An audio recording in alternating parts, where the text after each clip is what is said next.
All right, good evening, everyone. I'd like to first of all welcome you to St. Paul Missionary Baptist Church, Holy Ghost headquarters for East Texas. My name is Demetrius T. Boyd. I'm the proud but yet humble pastor of this wonderful facility, and I want to welcome each and every one of you here tonight, this evening, and we have a wonderful forum planned for you tonight, and we want to enjoy ourselves, but also we want to really be informed. So if you be so kind, just to indulge me, can you give the Lord a hand praise for all His goodness and grace and His mercy?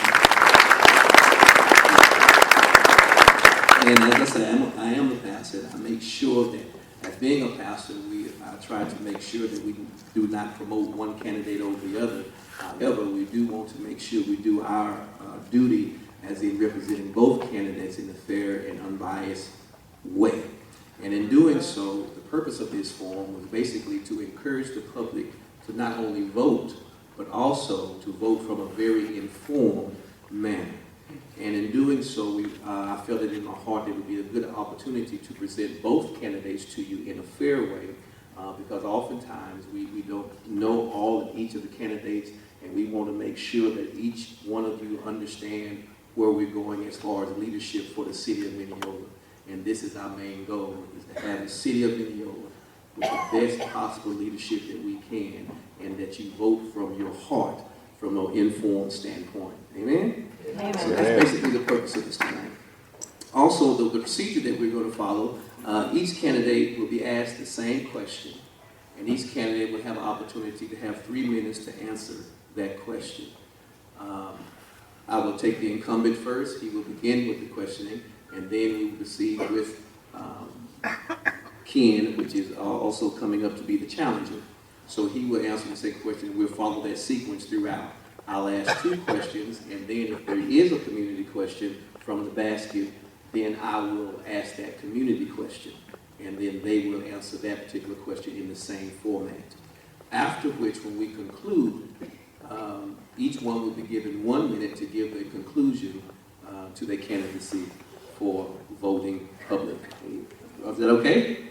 All right, any questions for me? Okay, good. Now, our plan is to have total decorum to where there will not be any questions from the floor, any outbursts or anything of that nature. We will make sure that we be respectful to the candidates and their family, to the house of God, and to these wonderful candidates that are here, and each and one of you from Mineola. We have a wonderful community, and I have the faith that everything will go off without a hitch tonight. And I asked God if He wanted to, He can taser somebody from heaven. Haley told me to say that. All right, without any more further ado, we're going to begin tonight. And can we give just a warm applause for both candidates for our mayor of the city of Mineola.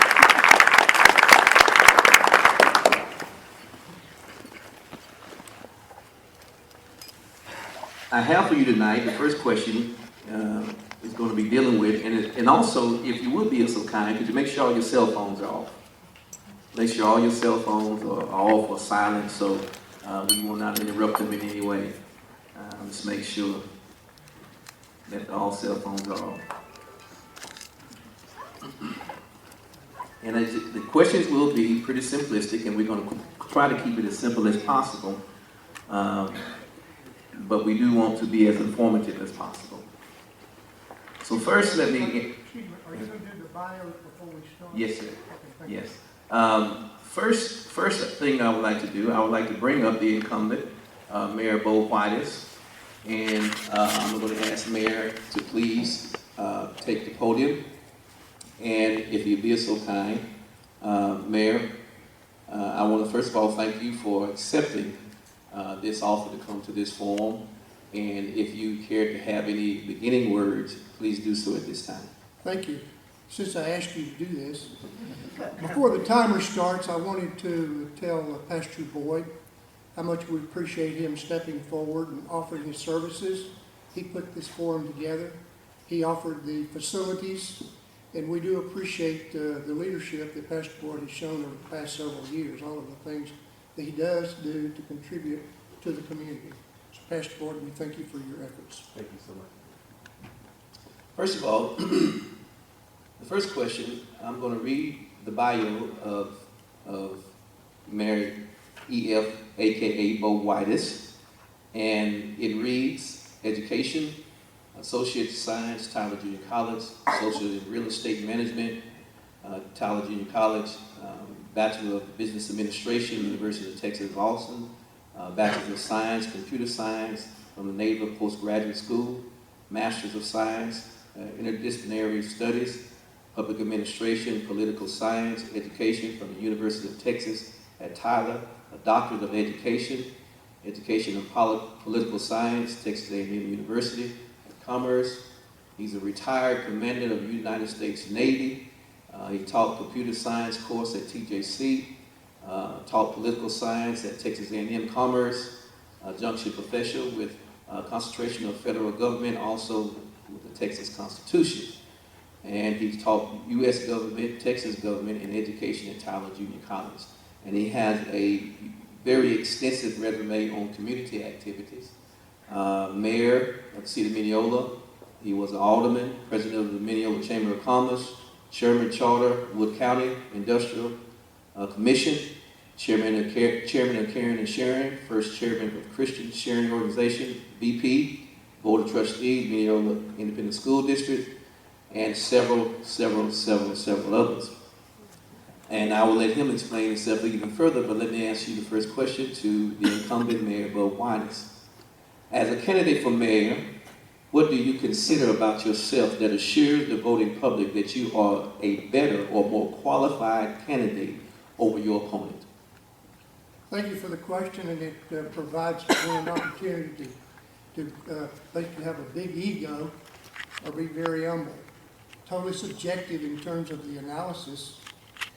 But I'd like to say very quickly that the education that I've received is much more than what is read in the formal literature. When I came back to Mineola, I had 26 years in the Navy, and my experiences there in terms of leadership and management far exceeded what I learned in the classroom.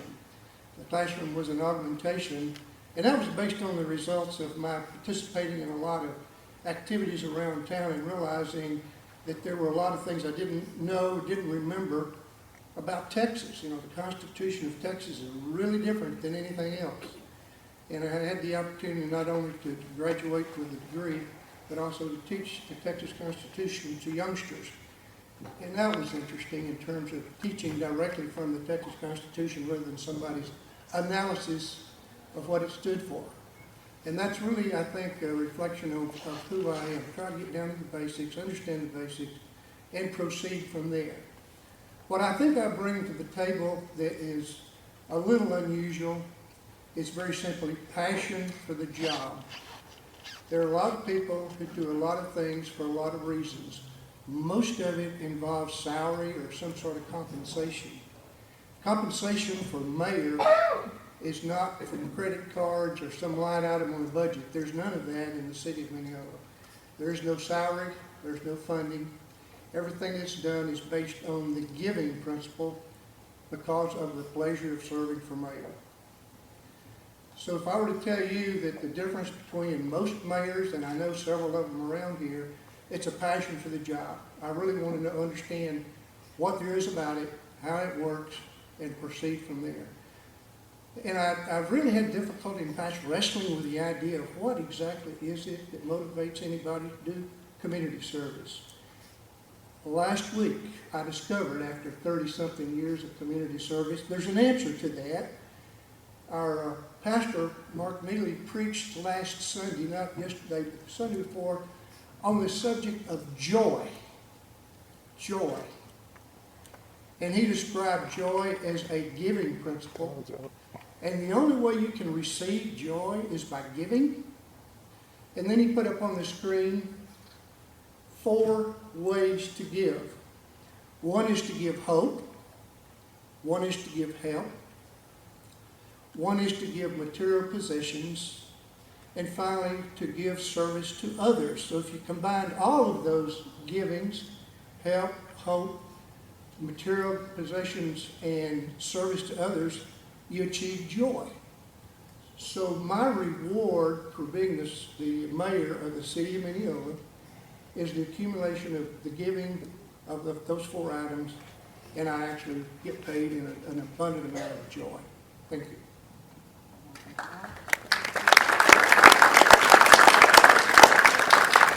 Unfortunately, my bell didn't go off, so I'm going to allow Alderman Pearce an additional 2 minutes.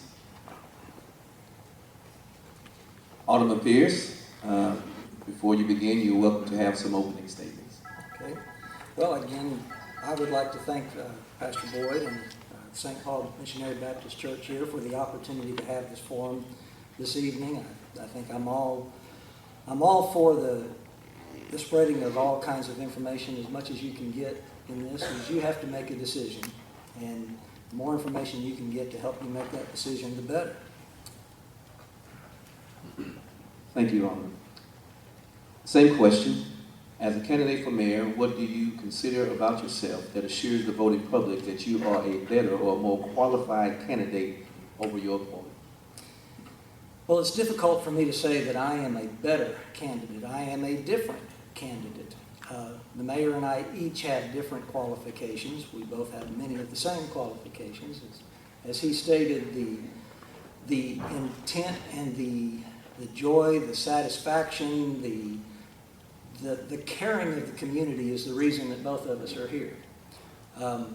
If there's anything that's different about me, it is that I have a very strong financial background as a certified public accountant. I have spent many, many years auditing various cities, school districts. I've also been very strong in federal income tax and state income tax. What that does is that gives me a perspective unlike any other to understand how every transaction of the city affects the finances of the city. That would be the strength that I would have there, and as he stated, and as I'll state again, we're both here because we care about this community. He didn't read my bio. Okay. Well, go ahead and read the bio and let me add a couple more things to that. Ken Pearce has served two terms as Alderman in Ward 2. He is a certified public accountant with 30 years of experience. In addition, he has served as president of the Rotary Club of Mineola, treasurer of the Mineola Civic Center, and he is also a board of the Mineola Development, Inc. He has been an active member of the community since coming to the area of 1997 and becoming a full-time resident in 2002. He operates an accounting practice in Mineola. His professional experience includes position in the public accounting industry and ranching. He holds a BBA in accounting from Texas Tech University and a certificate in ranch management from Texas Christian University. Alderman Ken Pearce. Thank you. The only things that I would add to that is that my wife and Mitzi and I moved here, and we came from Mesquite, where we were also both active in the community there. I was the president of the Rotary Club in Mesquite. I was the chairman of the board of the Chamber of Commerce in Mesquite, and served on several other committees with the school district. And, you know, Mitzi and I both came here with the idea was that we were going to simplify our lives and come to a smaller community. But as it turned out, we just can't keep from being involved, and for that reason, I think that, as I said, I'm a different candidate. Thank you.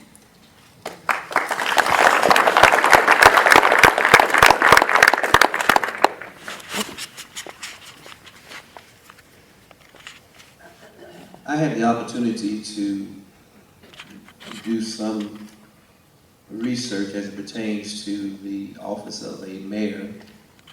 And with that research, there are certain criteria that do apply, and both Ken Pearce and Bo Whitus have received those items.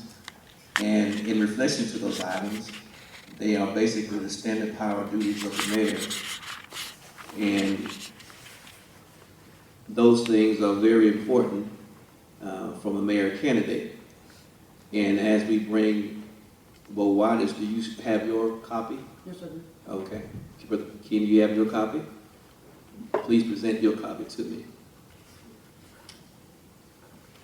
I'll give it back to you.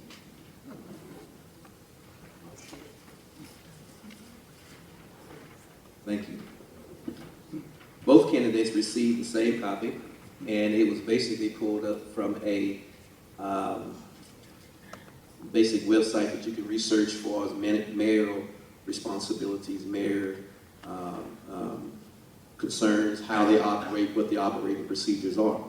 And this is a basic format that both candidates are aware of, so I thought it would be fair to just come from that standpoint and then let them answer the question. I'm going to read this first from the Local Government Code, paragraph 22041, that deals with the powers and duties of a mayor.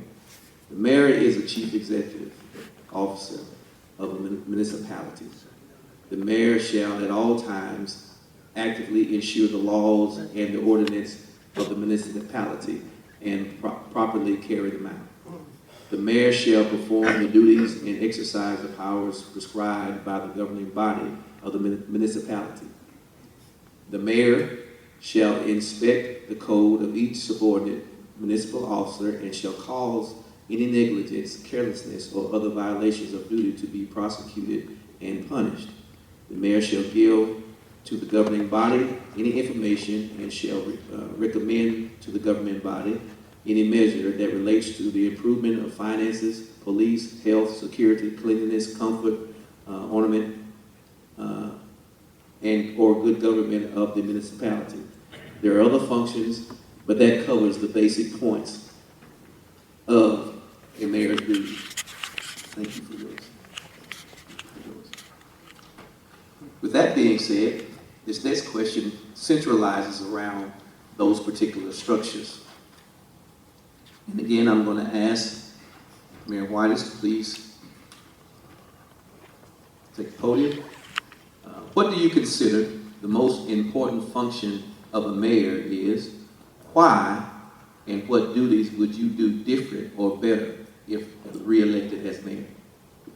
Well, I've been the mayor for 5 years now, and in terms of what has happened in the past 5 years, I think that we have progressed in a couple of areas that I thought were really imperatives.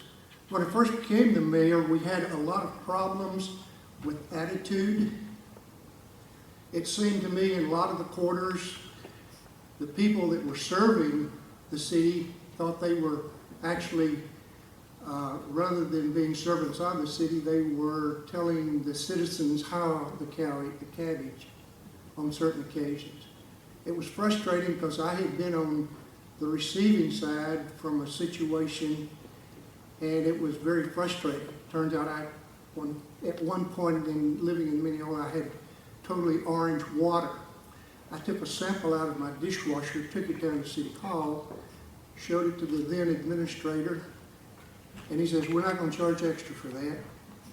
That was humorous to him, but just about every filter I had in my house was clogged, and I was having to clean it, and I was not in a mood for the gestures of the city administrator telling me no charge for the iron in my water.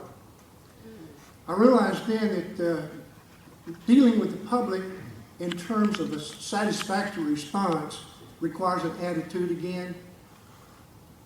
And the attitude is that you actually work for the citizens. The taxpayers are the one that should be driving the ship and not the city servants. We had a building inspector contract with a Fort Worth activity. It was a disaster. The local Mineola Community Bank said they would never build again, the president of the bank. We had a Baptist Student Union which went $20,000 over budget because of the interface between that contractor, the city building inspector, and the architect of the other facility. My good friend Charlie Fry came to me and says, "Your reputation is really bad. People in Lindale are saying, don't go to Mineola." Well, there's two reasons for that. One of them was actually valid. Went to city council and says, "We've got to stop this nonsense." We did. We hired a building inspector. I think a major role of the mayor is to make sure that all the city employees have a positive attitude internally toward those who pay their salary, and also externally. Every time we get an opportunity to discuss the city of Mineola, it's positive. Thank you.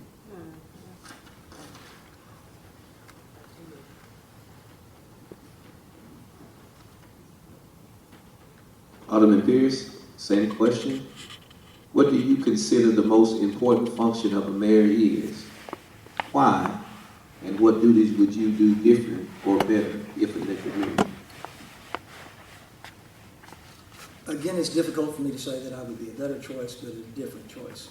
The paragraph that Pastor Boyd read from the Texas Government Code discusses the mayor as the CEO of the city. And my interpretation of that is that the mayor is in a policy-setting position as the CEO and not as a micromanager of the employees. Another part of the Texas Local Government Code states that the mayor presides over all the meetings at the city council, and that he also has no vote unless there is a tiebreaker. What that basically means is that the mayor is probably the least powerful member of the city council. He has no ability to actually post a vote unless the city council is at a stalemate.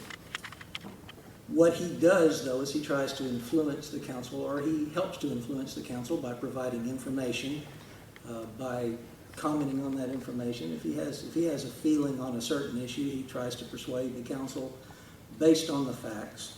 And he should never present to the council any type of incomplete or incorrect facts. But he should offer the recommendations and promote discussion and never stop that discussion in any manner. Back to the point of the CEO of the city also has a municipal code of its own that regards the duties of the mayor and the city administrator.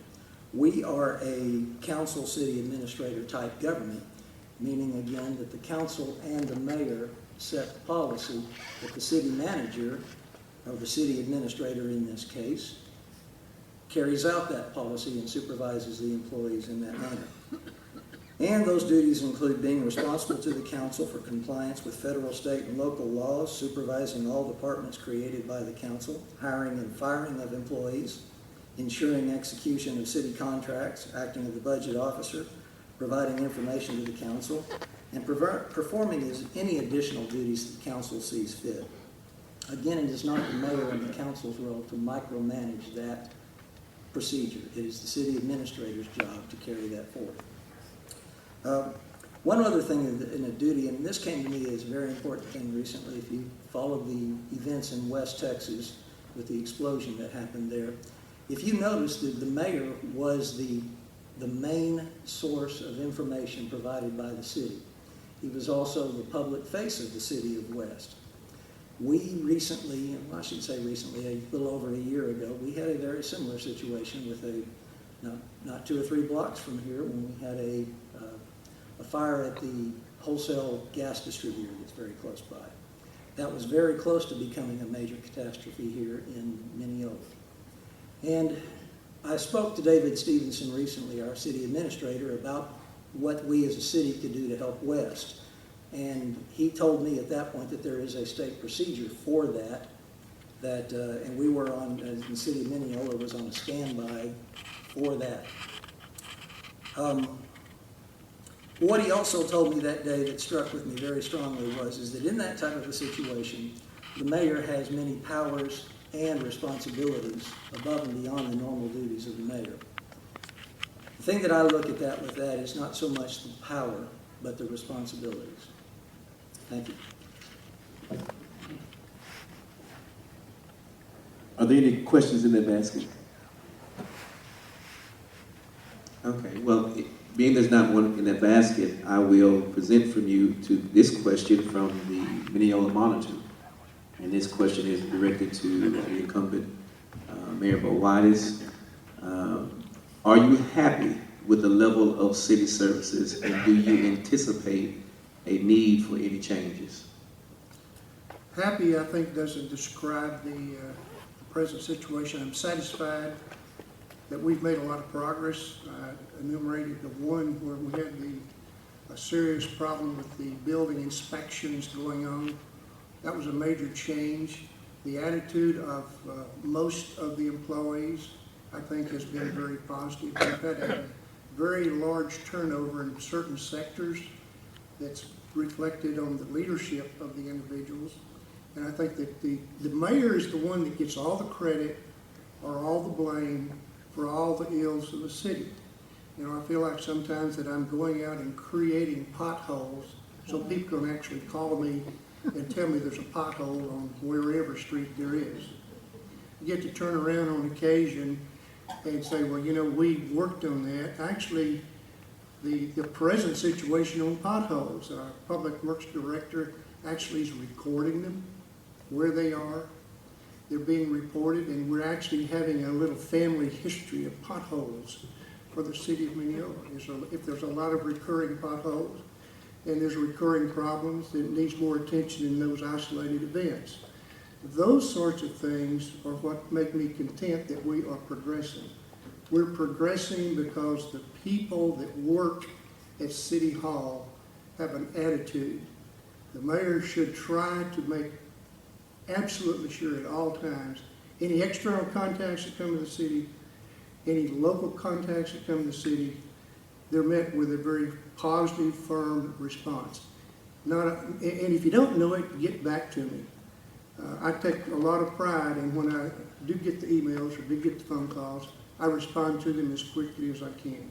If I don't know the answer, I'll get you the answer because I do have a lot of resources in terms of city personnel. But in terms of happy, I'm content that we've made a lot of progress. I think we are in an upward spiral in terms of the facilities of the city. And if you have any complaints, you all know my phone number. Thank you.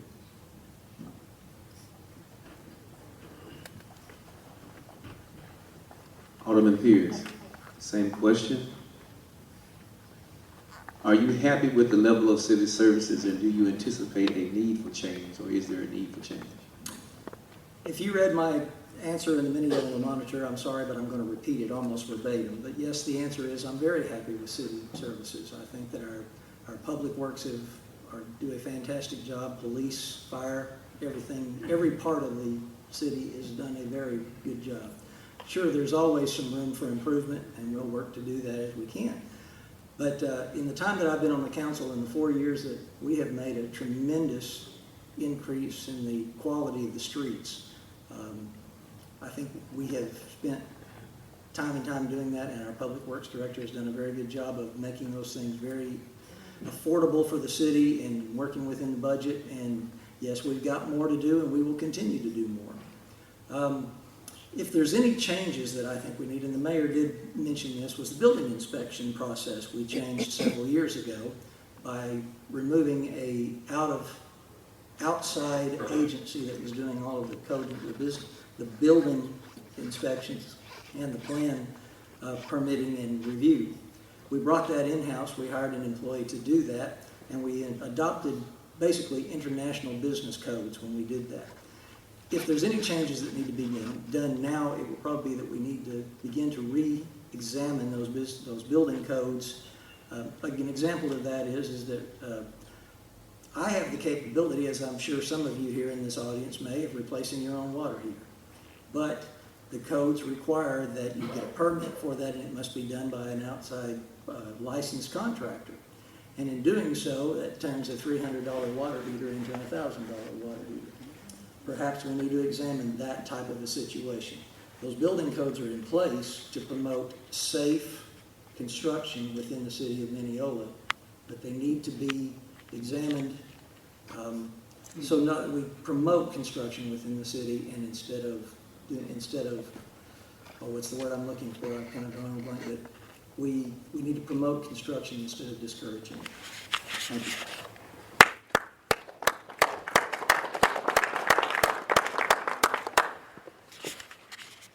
Next question starts to deal with what are the visions for the city of Mineola.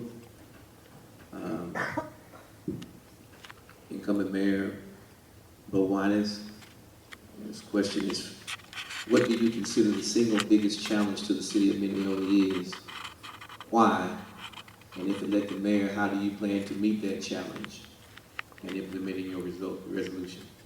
I could give you a very sharp, quiet, one-word answer. The challenge for the future of the city of Mineola is money. Next question. The idea that in a tiny little town, we got 4,500 people. You know, we thought we had 5,000. We did a little drill with home rule not too long ago. It turns out that we don't have the 5,000, so we have a city administrator, not a city manager. And the mayor is still the CEO, regardless of how it's interpreted. The first line of the Texas Municipal Code says the mayor is the chief executive officer. There's a period in that. Now, you can modify that all you want. However, the state of Texas says the mayor is the ceremonial budget commissioner. So, over the years, we've had several city administrators. I think we're in our fourth one now. And each of them has contributed to more or less extent to trying to redefine their position. And when you have a non-participating council, you'll find that there is a significant power shift. There's, again, an interpretation. But more precisely, rather than just the money idea, is you need a vision for the city. And I think I have a prime example of a couple of years ago, we had an opportunity to engage a real estate developer. He was looking for about 200 acres and he found it. If you go out Highway 80 east and go south on the loop, inside the city, inside the loop, is about 200 plus acres, a huge property for those of you familiar with the area. That 200 acres was under contract to a real estate developer. And we were looking real hard at that, and the gentleman spent about $40,000 with a lot of plans. And unfortunately, like many of the real estate investments, many of his investments went south, and he left us without so much as a goodbye. But what he did leave us is there was a lift station out there that has been out there for about 50-something years, had to be replaced. The price is $750,000, and we have no money. How do we replace a $750,000 lift station that we have to replace, and it does not increase our capability?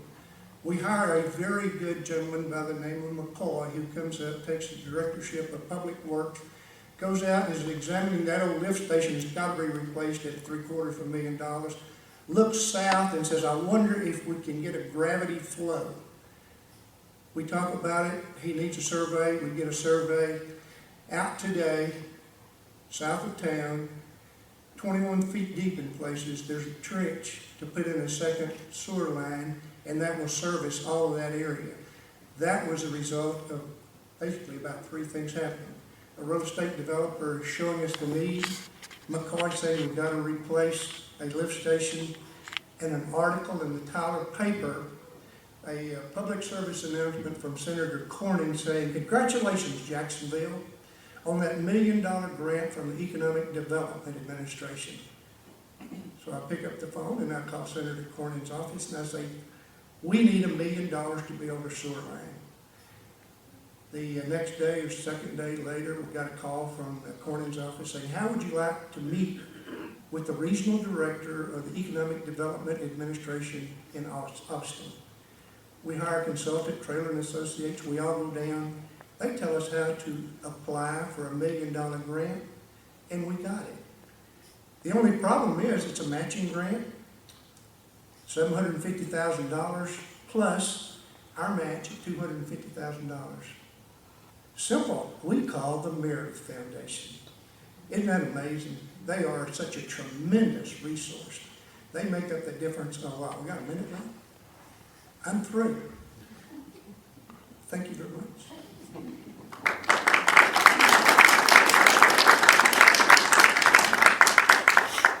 Alderman Pearce, same question. What do you consider the single biggest challenge to the city of Mineola is?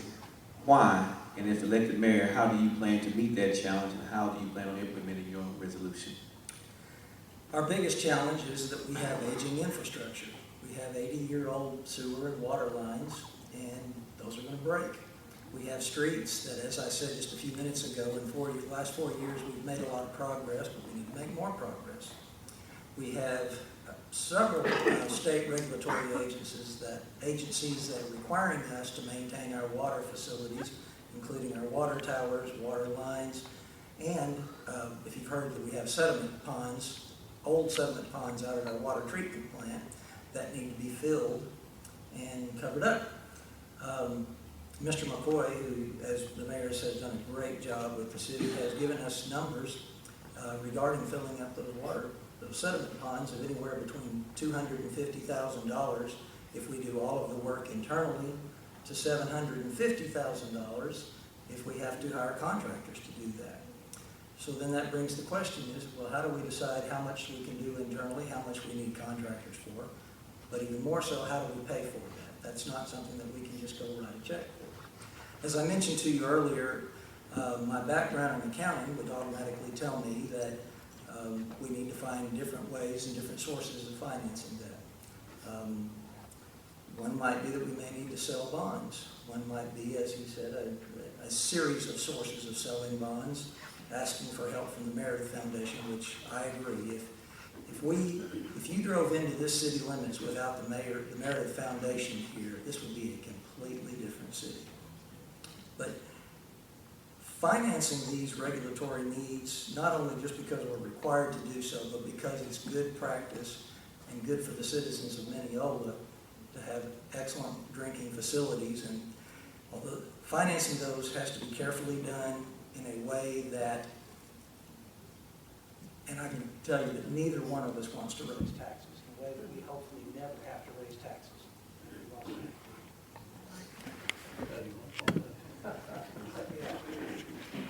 Did everyone hear the final part of my answer? Mine's up. Y'all hit the button?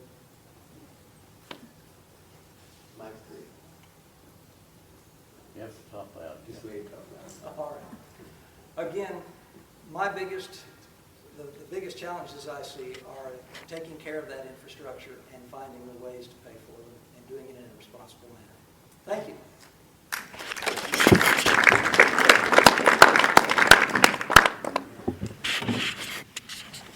Mayor White. Speak louder, please. What is your vision for the future progress of the city of Mineola as it pertains to economic development, to downtown, to the nature preserve? You discussed earlier the financial challenges and the industrial development. And then maybe a little something else. That's another one of those all-encompassing questions. Again, mostly subjective. However, I want to make sure that we understand we don't have a water treatment plant. We have a wastewater treatment plant, and sediment plants are a part of that, the wastewater treatment problem. Just so you'll know, your state legislature is in session, and there's a House bill now to assist rural communities in water development. And if you follow it, and I think every mayor that is interested in water or waste treatment should follow what's happening in the legislature. But right now there's a House Bill 4 in the House that's to provide us funding assistance through the Texas Water Development Board for those in need. And believe me, we're all in need and know there won't be enough money. So it's critical that we really know Kevin Eltife and Brian Hughes on a first name basis in order to be at the front of the line in order to get some of the funding. There's going to be a real push to get some of that money. We're really going to need it. In terms of downtown Mineola is the face of the city. If that's not there, the city doesn't exist. We've got little towns around here that are suffering because of lack of vision. In the mid-'80s, for the old-timers here, Tyler went through a process where they absolutely disappeared downtown because Broadway Mall, south of town, just absolutely sucked the city downtown, sucked them dry. We have to be really cautious about what we bring to the city in terms of new development. We have to be aware. Every time there's a new opportunity, there's also a new liability. The city of Tyler is now at the council considering the building of a multi-level parking lot, and is projecting about $7 million to get it done. Gee, they're trying to rebuild the downtown. Downtown died except for the federal courthouse and the fact that they're a county seat. We have neither of those options. We have to realize on a daily basis that downtown is critical to the image and the future of the city. And those of us who really enjoy the city, enjoy downtown, we got to focus on maintaining it. Simple solution, build in terms of the industry. We have a new South Business Park right at the end of a brand new road, and we can actually entertain folks that are coming to look at future growth other than the retail in that area. We've designed it for that. It's ready for that. We're ready, willing, and able.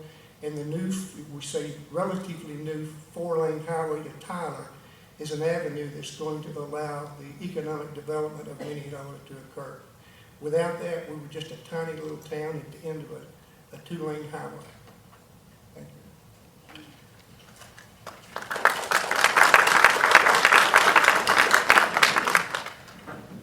Alderman Pearce, same question.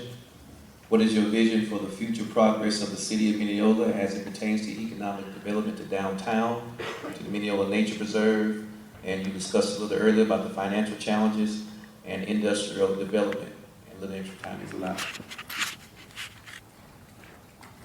You're going to hear almost a mirror answer to what you just heard from the mayor, because we both see the same things in this type of in economic development. My wife Mitzi and I moved here to slow down, as I mentioned, and get to a smaller town feel. But what we've determined over the years is that a town never stays the same. It either grows or it dies. So for that reason, there always has to be some type of an economic development program in any city. In Mineola's, I've identified really there are two main parts of the economic development program here. Part of it is tourism, part of it is industrial. The tourism part, in my opinion, includes the downtown area and the nature preserve. The downtown area, as he stated, has to be maintained in a very good fashion. The city leaders back in the 80s had some very good vision at that point when they formed the Main Street Committee. The Main Street Advisory Committee has done wonders in bringing and maintaining this downtown area. If you don't believe me, take a trip to West Texas somewhere and go to a small downtown and see. You can see the difference. Over the years, we in the council and the city, we probably need to do some more work in downtown as more businesses come in, more people are buying buildings there and renovating them. Councilman Paul Gates and I have worked to try to get do work on the Commerce Street and allocate funds there. We weren't able to get that done this year, but hopefully in the next couple of years that will happen. What that will do is, of course, provide more beautification in the area, as well as hopefully add some more parking to downtown and allow for more festivals to be down there, which, there may be some arguments against some of the festivals, but the festivals bring people to Mineola. The Nature Preserve is probably the jewel of this area. There is no other city that has anything like that Nature Preserve. That can be a tremendous tourism draw. Bringing in people to the preserve brings in people that may stay overnight, that use our hotels and even our establishments and shop downtown. And I will have to give Mayor Whitus, he has done a tremendous job in bringing in grants from the preserve. And we just need to continue that, but we also need to publicize that as much as possible. The industrial portion, as he mentioned, we have the industrial park south of town. We are ready to take in businesses. People have told me, though, and asked me, what can we do to bring in businesses that will pay higher salaries, bring in more of a professional type environment to the city, and we're doing everything we can. We're trying to make it as easy as possible for businesses to locate here. The problem and the obstacle that we run into is that we're not Lindale and we're not Mount Pleasant. And that means that we are not on an interstate highway that allows for transportation of goods in and out of an industrial facility. We do have the widening of 69 between here and Lindale, which makes that a whole lot easier. We do have rail access, but we will not have those advantages that Lindale has, and therefore we're not going to grow at the same kind of rate of Lindale. But maybe we don't want to grow at the same rate of Lindale. But again, as I stated, the tourism and the industrial part are all big parts of that economic development program. Thank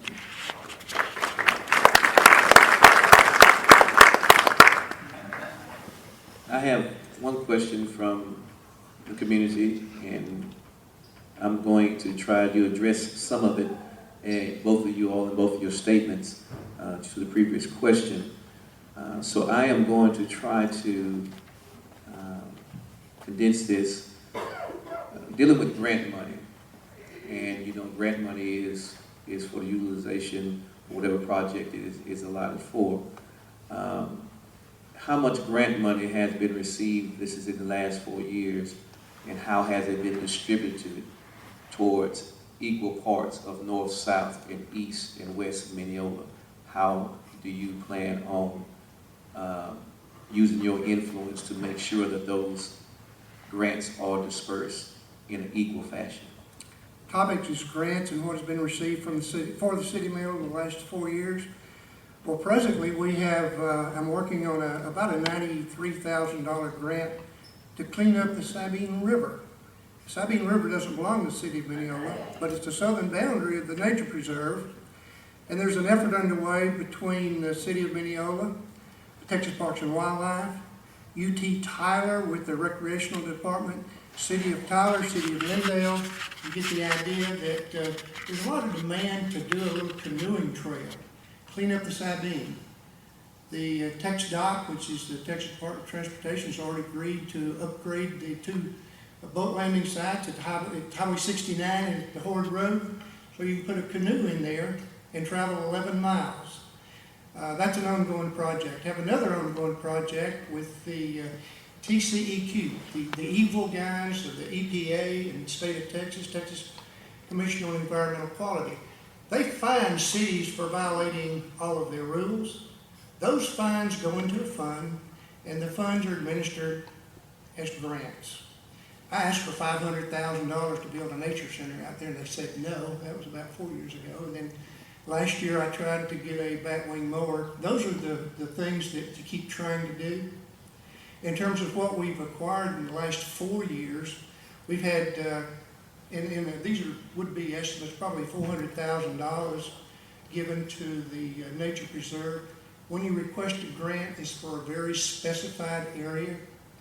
The $60,000 that the community bank donated to the preserve was not earmarked, but I asked them if we could hold it long enough to try to get a matching grant. So if we can get a $100,000 matching grant, we don't have to use city money, we can use that money. That's presently in the bank. We have $10,000 from the Union Pacific Railroad. That's for the preserve. We have $30,000 from SWEPCO. When you pay your electric bills, yep, they have grant money, and they gave us $30,000 to put up a windmill. The windmill cost, I can't tell you that because actually Mr. McCoy went out and found one for about $2,000, but they're $30,000 retail if you go on the net, look for them. And that's what we got. So we got a lot of money, and we got a lot left. In terms of the downtown area, I've mentioned the $750,000 grant south of town. We've also had a what's called a STEP grant, which is a small town impact grant, and that's where we provide the labor. Actually, we had Councilman Bingham out working on that, as a matter of fact, in the south part of town, where we provided sewer services to residents of the city that didn't have it. And that's a major step forward to provide the sewer service in those very difficult locations. We got a $500,000 grant as a result of the assisted living center coming to the city. We had earmarked originally from the $5 million that we had on the street bond in 2007 to improve Shady Lane. We chose not to do that, and it turned out to be very profitable for us because we applied for a capital grant. The city received $545,000 to provide Shady Lane, which is the street to the assisted living center, and that was because of the number of employees that would be servicing the assisted living center. The more employees you have, the more money we got. That was north of town. So we got north and south. We don't have east or west to my knowledge. Thank you.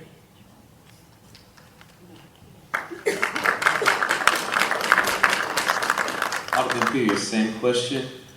Given the understanding that grants are allotted for certain item projects, And how would you, if elected mayor, use your influence to ensure that grant money and monies are spent equally distributed throughout the city of Mineola? Well, I will have to say that he covered pretty much every grant. I was making a mental list in my mind as he was going through them, trying to think if there was anything that he left out, and he did not leave out a single one. And I will have to commend that the mayor has done extremely well on grant writing, working with a company called Gary Traylor and Associates, which assists in that area. A lot of those grants would not have happened without them and without his work. And I hope that he'll continue to help with that grant writing in the future.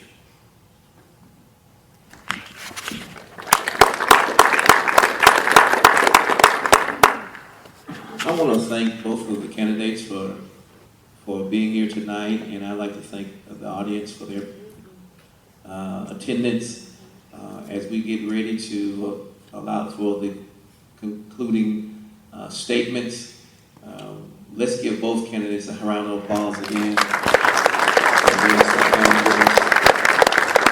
this time, we're going to ask Alderman Pearce to come back and give us his closing remarks.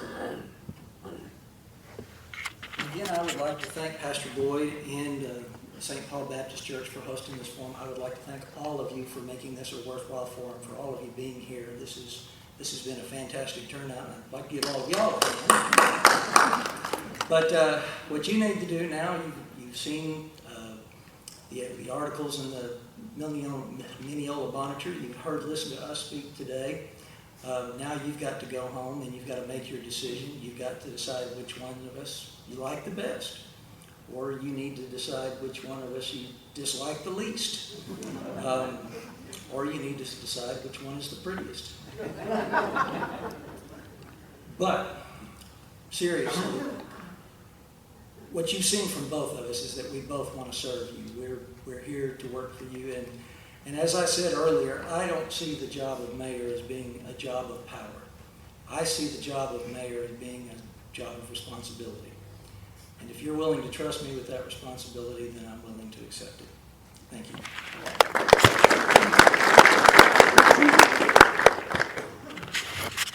Again, appreciate you coming, appreciate the audience, appreciate Pastor Boyd. I think it goes without saying you've done a great job.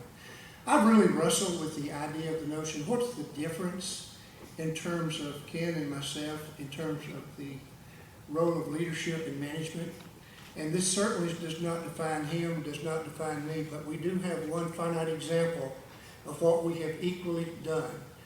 And that was as president of the local service club. The Rotary Club of Mineola annually has a new president, starts in July and ends the following June. He and I have both been the president. When I was the president, I got all of the reference material out, looked at it, and determined that there are certain areas where you can actually get recognized by Rotary International. We're talking about an organization of more than 1 million people. And they gave some criteria. If you really want to be a distinguished club, here's what you do. And I did the research. I did it. I presented it to the club. And I says, it's got to be unanimous, but if you want to work at it, it's all in. They all agreed that we're going to have a fantastic year.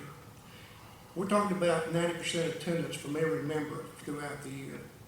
We're talking about raising money.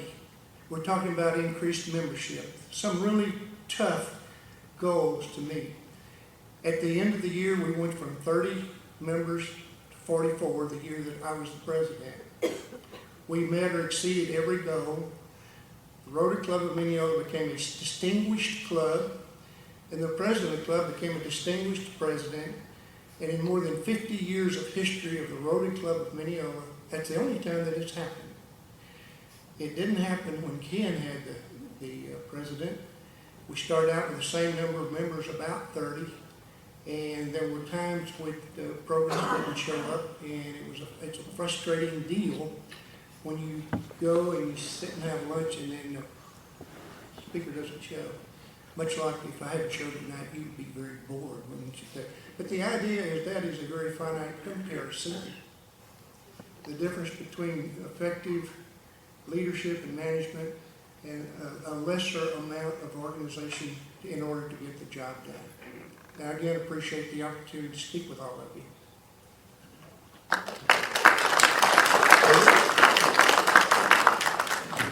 We want to thank both candidates for sharing with us tonight. And y'all give yourself a round of applause. Please give yourself a round of applause. Mr.